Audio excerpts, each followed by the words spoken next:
কথা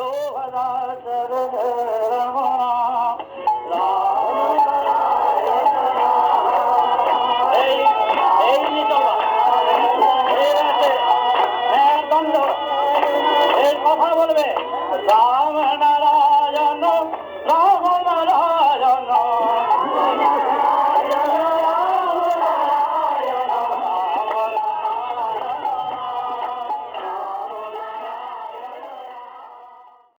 রামনারায়ণ রাম ঠাকুর শ্রী শ্রী বালক ব্রহ্মচারী মহারাজের শ্রীচরণে অনন্ত কোটি প্রণাম জানিয়ে শুরু করছি আজকের বেদ চর্চা।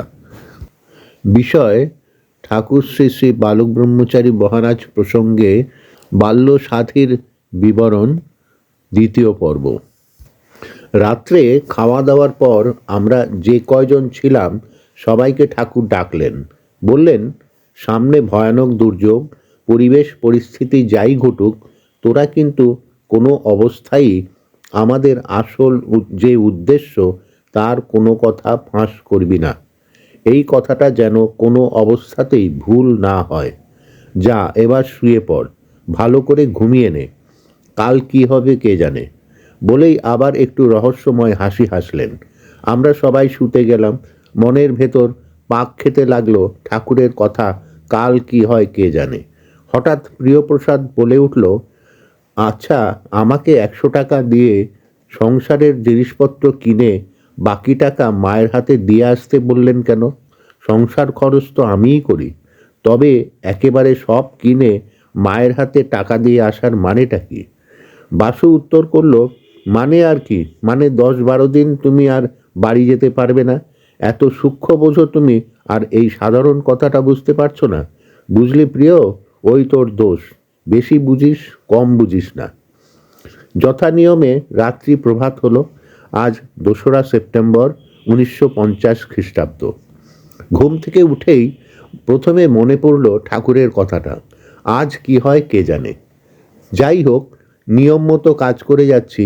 আজও সকালের দিকটায় খুব ভিড়, বিকেলে আসতে পারবে না, তাই এই বেলায় লোকজন আসছে খুব বেশি।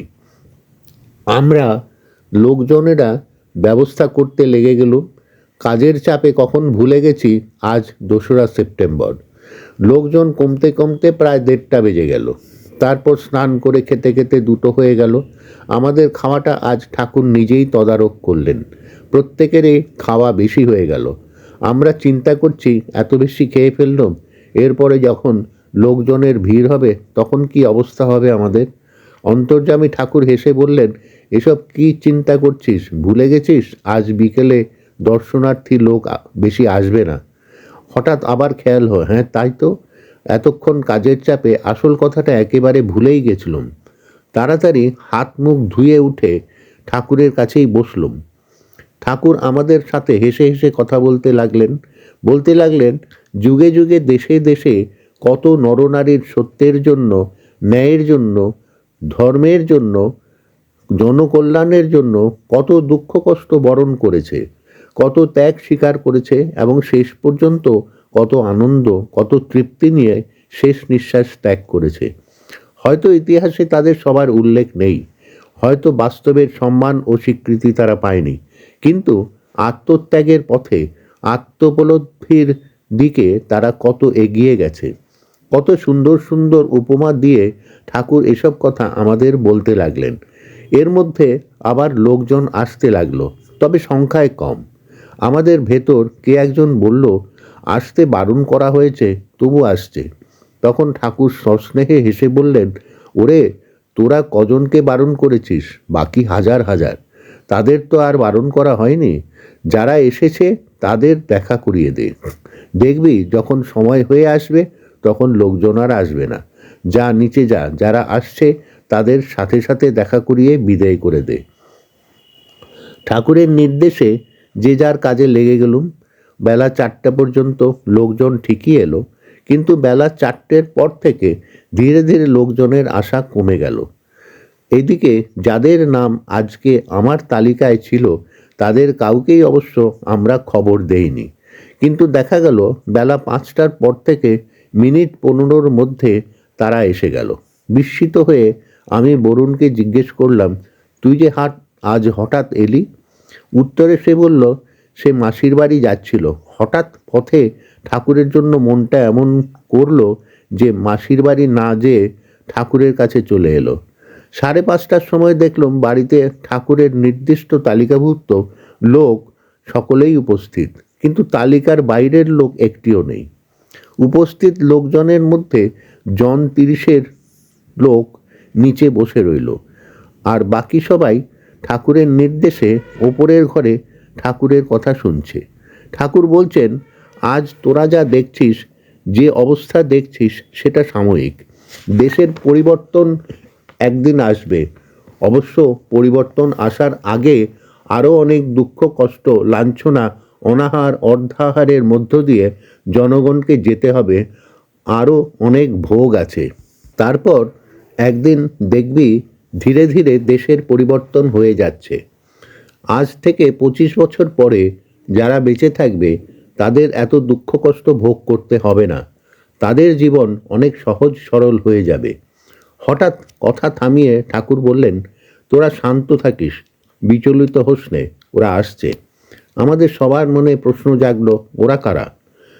প্রায় মিনিট 5-এর ভেতরেই নিচের তলায় ভারী বুটের শব্দ এবং সামান্য গণ্ডগোলের মতো শোনা গেল। তারপর সেই ভারী বুটের শব্দগুলো সিঁড়ি বেয়ে ওপরে উঠতে লাগলো। একটু পরে সেই শব্দগুলো আমরা যে ঘরে বসেছিলাম সেই ঘরের সামনে এসে থামলো। ঠাকুর তখনও দেশের ভাবী পরিবর্তনের কথা বলে চলেছেন। তারপর পুলিশের দল যথারীতি তল্লাশি করে অনেক কাগজপত্র ও চিঠির স্তূপ নিয়ে নিল এবং ঠাকুর সহ সেখানে উপস্থিত আমাদের জন 50 লোককে গ্রেপ্তার করল। বাড়ির বাইরে ভূপেন্দ্র বসু এভিনিউর উপর বেশ কয়েকটা প্রিজনার ভ্যান, পুলিশের লরি ও জিপ দাঁড়িয়েছিল। যখন আমাদের ভ্যানে তুলতে নিয়ে এলো তখন দেখলাম বাড়ির সামনে সমস্ত ভূপেন বোস এভিনিউ আর্মড পুলিশে ঘেরা। রাস্তার ট্রাফিক বন্ধ, পথচারী মানুষের বেশ ভিড় জমেছে। আমাদের ভ্যানের কাছে এনে এক এক করে গাড়িতে তুলছে। এদিকে পথচারীদের টুকরো টুকরো কথাবার্তা কানে আসছে। ও বাবা, এত পুলিশ! এই যে দেখছি সারা লালবাজার খালি করে নিয়ে এসেছে। কি ব্যাপার, একজন সাধুকে গ্রেপ্তার করতে এত পুলিশ কেন? ও বাবা, এই যে দেখছি শতখানেক লোককে ভ্যানে তুলছে। এ তো অন্য কোনো ব্যাপার নয়, এ নিশ্চয়ই কোনো পলিটিক্যাল ব্যাপার। তা না হলে কখনো এরকম পাইকারিভাবে অ্যারেস্ট করে? বালক ব্রহ্মচারী আবার পলিটিক্স করে নাকি? নিশ্চয়ই করে। পুলিশের সব রকমের মধ্যেই পলিটিক্সের গন্ধ পাওয়া যাচ্ছে। এরপর আমাকে ভ্যানে তুলে নিল, আর কিছু শুনতে পেলাম না।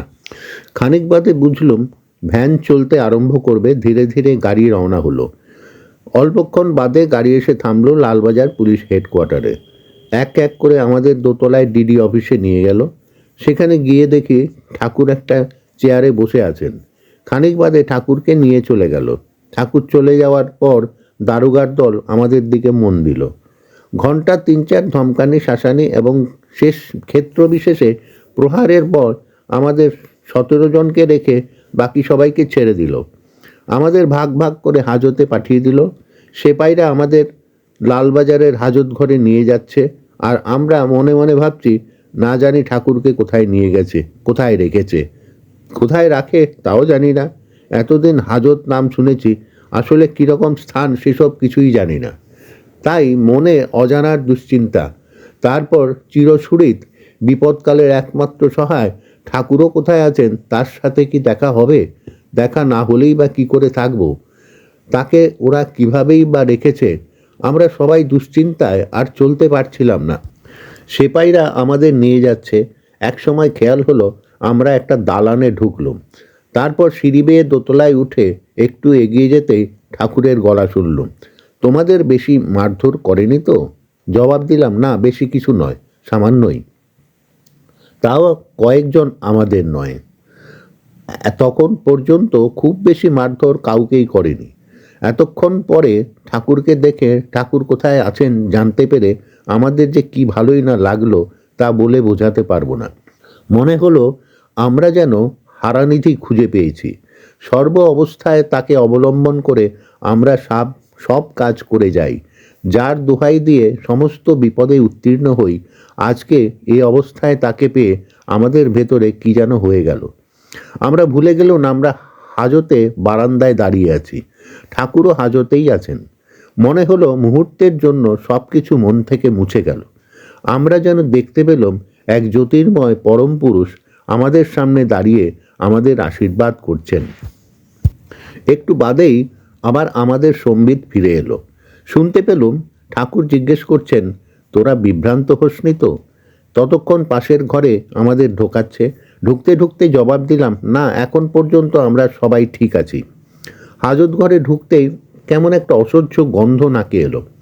এই দুর্গন্ধের কারণ খুঁজতে গিয়ে দেখলাম ঘরের ভেতর হাফ আবরু দেওয়া একটা স্থান, সে আবরু বা দেওয়ালের গায়ে বাইরের দিকে একটা কল। অনুমানে বুঝলাম সেটা হাজত বন্ধ ব্যক্তিগণের শৌচাগার, এবং সেটাই হলো এই গন্ধের উৎস। গন্ধের উৎস নিরূপণ করার সাথে সাথে যে কথাটা প্রথম মনে হলো সেটা হচ্ছে, ঠাকুরের ঘরেও এমন গন্ধ নাকি? হাজতে আর দুইজন লোক ছিলেন, ভদ্রলোকই। তাদের জিজ্ঞেস করলাম, পাশের ঘরটাও এরকম নাকি? ভদ্রলোক উত্তর করলেন, রেপ্লিকা। তারপর বললেন, পাশের ঘরের কথা জিজ্ঞেস করছেন কেন? আমি বললাম, ও ঘরেও এরকম দুর্গন্ধ আছে নাকি তা জানার জন্য। ভদ্রলোক আবার জিজ্ঞেস করলেন, পাশের ঘরের খবরে আপনার কি দরকার? পাশের ঘর নিয়ে এত মাথা ব্যথা কেন? ভদ্রলোককে না এমনি জিজ্ঞেস করছিলাম বলে কথা শেষ করে দিলুম। কিন্তু ভদ্রলোক বোধহয় মুখ দেখে কিছু টের পেলেন, বললেন, এমনি নয়, পাশের ঘরও এমনি। শুনে আপনার মুখ কালো হয়ে গেল। শুধু আপনার নয়, আপনাদের সব কজনের। ওখানে নিশ্চয়ই আপনাদের খুব প্রিয়জন কেউ আছে, আপনাদের লিডার। মনের অবস্থায় তখন আর কথা বাড়াতে বেশি ইচ্ছে করলো না। এক কথায় বলে দিলাম, লিডার, হ্যাঁ, আমাদের সব কিছু। মনে হতে লাগলো এই সমস্ত পুলিশ অফিসার যাদের তার চরণ স্পর্শ করার মতো ক্ষমতা নেই, তারা আজ এই মহানকে কোথায় এনে ফেলেছে। দানব শক্তি কি এতই প্রবল? যে মহানকে আমরা ফুলের পাপড়ির ওপর রাখতে চাই, তাকে তারা আজ কোথায় পুঁতিগন্ধময় নরকে এনে ফেলেছে। অবশ্য ঠাকুরের কাছে সবাই সমান। ঠাকুর, দয়া করে আমাদের শান্তি দাও। তুমি দয়া করে এই নরক থেকে সরে যাওয়ার ব্যবস্থা করো। শ্যামবাজারে সারা বিকেল, সন্ধ্যা এবং লালবাজারে এত রাত্রি পর্যন্ত এত ধকল খাওয়ার পর আমরা সবাই দেখলাম সবারই গলা শুকিয়ে কাঠ হয়ে রয়েছে। হাজত ঘরে যে কল আছে তার খোলার ব্যবস্থা বাইরে। হাজত ঘরের দরজার বাইরে পাহারারত সেপাইকে ডেকে বললে তবে সে কল খুলে দেয়। আমরা সেপাইকে ডেকে কল খুলে জলে মাথা মুখ ধুয়ে আকণ্ঠ জল পান করলুম একে একে সবাই। আমাদের সবাইকে একখানা করে কম্বল দেওয়া হয়েছিল না, কিন্তু সেই কম্বল স্পর্শ করার মতন প্রবৃত্তি আমাদের কারুর হলো না। তাই আমরা খালি মেঝেতেই শুয়ে পড়লুম। আমাদের কয়েকজনের মধ্যে আনন্দ ছিল অত্যন্ত শান্তিপ্রিয় নির্বিরোধী লোক। অনেকক্ষণ চুপচাপ শুয়ে থাকার পর সে জিজ্ঞেস করলো, আচ্ছা জেঠু, কর্তা যদি নেতাজি অর্থাৎ রাজনীতির মধ্যে না যেতেন তবে তো তার এতখানি কষ্ট পেতে হতো না। অন্যান্য কত লোক যারা রাজনীতি করে না, কত অপকর্ম করেও বেশ শান্তিতে আছেন, অথচ কর্তার বেলায় তো কোনো অন্যায়েরই প্রশ্নই ওঠে না। উনি তো লোকের ভালো করে যাচ্ছেন, অথচ নেতাজির সঙ্গে যোগাযোগের জন্য ওকে কত না কষ্ট পেতে হচ্ছে। উনি কেন যে রাজনীতির মধ্যে গিয়ে এত কষ্ট পাচ্ছেন? উত্তর আমি বললাম, দেখো আনন্দ, এ বাস্তব জগতে মহাপুরুষ বা মহান নানা রকমে হয়। এক, যারা সিদ্ধ গুরুর কৃপা লাভ করে কঠোর নিয়ম ও তপস্যা দ্বারা সিদ্ধি লাভ করেন, তারা শুধু তাদের তপস্যালব্ধ জ্ঞান দ্বারা জনগণের আত্মোন্নতির চেষ্টা করে যান, তারা রাজনীতিতে থাকেন না। আরেক জাতীয় মহান আসেন যারা পূর্বজন্মের সংস্কার বশে এ জন্মে অল্প সাধনা করেই ইষ্ট লাভ করেন। এদের মধ্যে কেউ কেউ লোকালয় থেকে জনগণের আত্মোন্নতির সহায়ক হন, আবার অনেকেই লোকালয় ছেড়ে হিমালয়ে বা কোনো পাহাড়ে জঙ্গলে নিজেদের সাধনায় আরও এগিয়ে যাওয়ার চেষ্টা করেন। আরেক জাতীয় মহান এই পৃথিবীতে আসেন, তাদের এই পৃথিবীতে এসে কোনো সাধনার দরকার হয় না। তারা সমস্ত জ্ঞান ও যোগ বিভূতি নিয়েই জন্মগ্রহণ করেন। এরাই জন্মসিদ্ধ বা অবতার।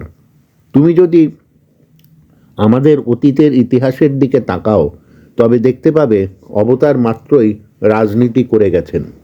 আমাদের দশাবতারের মাধ্যমে যদিও আমাদের দেশের প্রাচীন যুগের মুনি ঋষিরা সৃষ্টির বিবর্তনবাদ বোঝাতে চেয়েছেন, তবু যাদের অবতার বলেছেন বিবর্তন বোঝার সহায়ক হলেও তারা তো অবতার ঠিকই। এখন এই বহু কথিত অবতারদের কথাই ধরা যাক। প্রথম 3 অবতারকে ছেড়ে আমরা চতুর্থ অবতারে গিয়ে আরম্ভ করি, কারণ প্রথম 3 অবতার মৎস্য, কুর্ম, বরাহ সম্বন্ধে আমাদের কিছু বলা সঙ্গত হবে না। দেখো, চতুর্থ অবতার নৃসিংহ বা নরসিংহ, অর্থাৎ অর্ধ মানব অর্ধ পশু। কিন্তু এই অবতারের যে কাজের আমরা উল্লেখ পাই সেটা রাজনীতি। নৃসিংহ অবতার দৈত্যরাজ হিরণ্যকশিপুকে বধ করে দেশে শান্তি শৃঙ্খলা আনয়ন করেন, জনগণ অত্যাচার অবিচারের হাত থেকে মুক্তি পায়।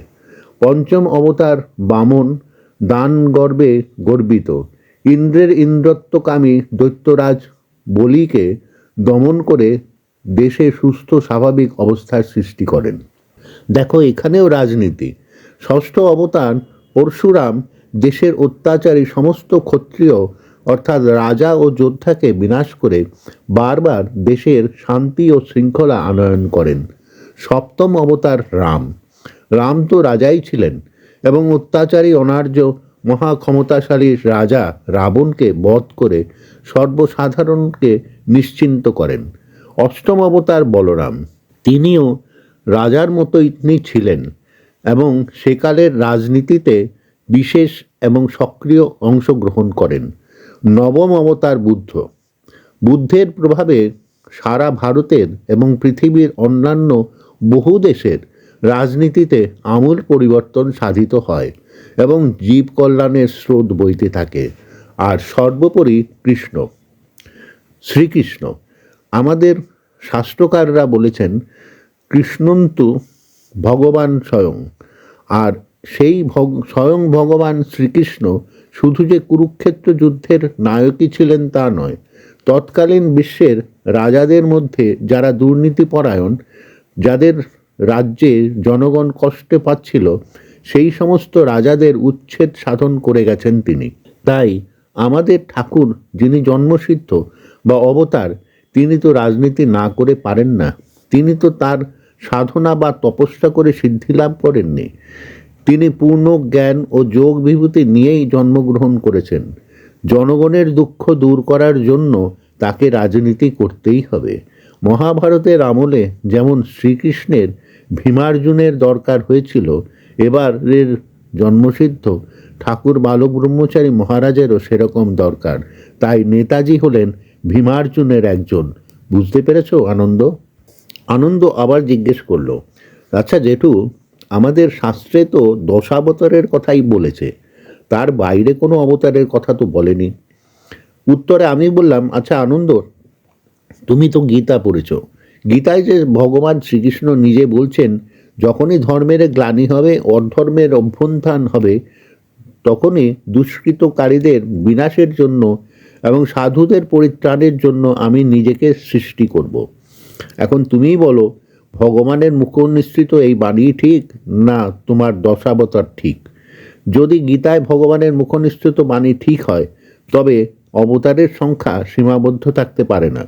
মহাপ্রভু চৈতন্যদেবকে তোমার কি মনে হয়? চৈতন্যদেব অবতার, একথা তুমি অস্বীকার করতে পারো না। তাহলেই দেখো, অবতারের সংখ্যা সীমাবদ্ধ থাকতে পারে না। আর তাছাড়া গীতায় অবতারের অবতীর্ণ হওয়ার জন্য যে অবস্থার বর্ণনা করা হয়েছে এবং সে অবস্থা দেশের হয়েছে কিনা তাও তুমি চিন্তা করে দেখো। সুতরাং দেশের প্রয়োজনেই ঠাকুর অবতীর্ণ হয়েছেন। তাছাড়া ঠাকুর যে আসবেন একথা লোকনাথ ব্রহ্মচারী, বামাখ্যাপা, মহাপ্রভু, জগৎবন্ধু সবাই বলে গেছেন।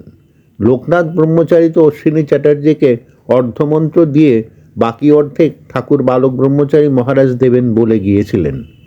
জলপাইগুড়ির বাদলের বাবা মৃত্যুর মশাইয়ের 10 বৎসর বয়সে তার মাথায় হাত দিয়ে খ্যাপা বলে দিয়েছিলেন যে তার ভাগ্য ভালো, শীঘ্রই তিনি অবতীর্ণ হবেন। মৃত্যুর মশাই 40 বছর বয়সে তার কৃপা লাভ করবেন। বন্ধু সুন্দর তো স্পষ্টই বলে গেছেন ঠাকুরের আগমনের কথা। সুতরাং ঠাকুর যে আসছেন এটা যাদের বোঝার ক্ষমতা ছিল তারা তার আসার পূর্বেই তা জানতে পেরেছিলেন। এখন তোমার প্রশ্নের সমাধান হলো তো? আনন্দ বলল, আচ্ছা জেঠু, ঠাকুর যদি অবতার হন, এই যে পুলিশ ঠাকুরকে ধরে নিয়ে এলো, ঠাকুর কিছু বলছেন না কেন? উত্তরে আমি বললাম, তোমার প্রশ্নটা একটু ছেলে মানুষের মতো হয়ে গেল আনন্দ।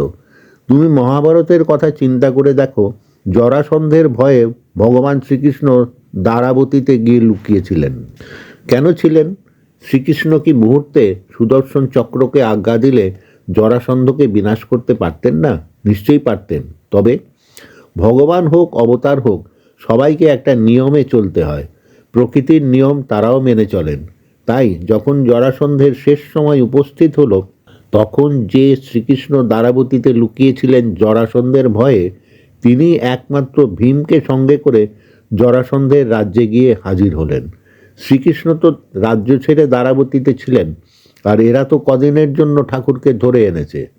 আর তাছাড়া বাড়ি হাজত এসব পার্থক্য তো আমাদের কাছে, ওর কাছে তা সব সমান। আনন্দে একটু অপেক্ষা করে থাকো, দেখবে সময় হলে এবারে শ্রীকৃষ্ণ ও ভীমার্জুন এবং বলভদ্র সাত্যকী প্রভৃতি সবাইকে নিয়ে জনকল্যাণে এগিয়ে যাবেন। শুধু একটা সময়ের অপেক্ষা করো। আনন্দ বলল, আপনার সাথে আলাপ করে জেঠু আজকে আমার অনেক সমস্যার সমাধান হয়ে গেল। আর পুলিশ আর আমাদের যতই অত্যাচার করুক না কেন, আমি এবার অর্জুনের সম্পর্কে আমাদের সংগঠনে কোনো কথাই বলবো না। অবশ্য আমি তো বেশি কিছু জানি না।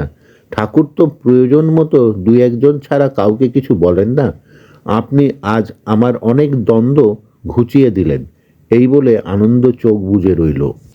এতক্ষণ আলাপ করতে করতে সব ভুলেছিলাম। আলাপ থামতেই প্রথমেই মনে পড়ল ঠাকুরের কথা। হাজতে কম্বল বা কোনো জিনিস তো তিনি ছোবেন না।